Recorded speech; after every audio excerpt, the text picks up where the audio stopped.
Hello, I'm Rebecca Flaherty and it is week 6 of our kawaii vegetable series, and today we're going to make mushrooms. Cute little caps with smiling faces, all set up in the Pattern Maker canvas for an easy peasy beginner friendly pattern. If you're new here, check out my beginner floral series first. It's a perfect introduction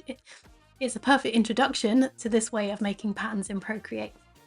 Brushes I'm going to be using today, the stamp brushes, are free over in the Pattern Maker's Toolkit. If you don't have a Pattern Maker canvas yet, you can draw a rough diamond on a new layer or use the free three motif layout in the Pattern Maker's Toolkit. That is so hard to say. Anyway, let's get started on our pattern. So I think I'm going to do this video more like time-lapse style with not very much talking, if any, because I'd just be repeating stuff that I say that I've already said in the other videos. So if this is your first time here, then start with the carrots video from week 1, or if you've never made a diamond pattern in Procreate before, then I've got this masterclass video which you could start with. So I'm just going to whiz on and you can watch me do this mushroom pattern. If there's stuff that I haven't covered in other videos, then I will stop and say what I'm doing, but if I'm not saying anything, it's because I've already explained it in previous videos.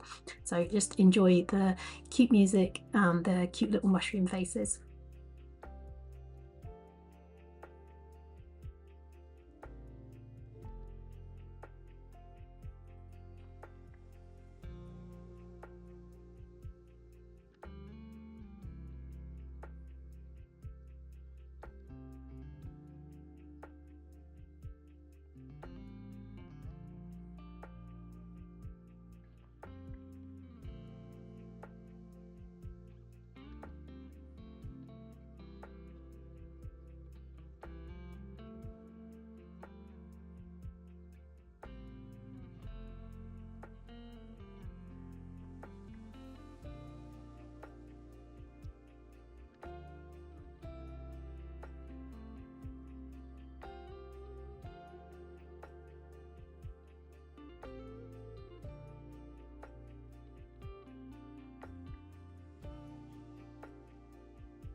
feel like this is kind of looking a little bit too flat with just that plain mushroom colour. So I'm using this soft blend brush, which is from the Procreate airbrushing set.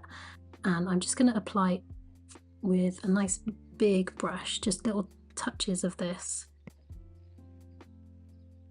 to some of the mushrooms in just random places, just to kind of switch up the colours in these a little bit. Just add a little bit of variation. I'm going to put some pink and maybe some orange on there as well.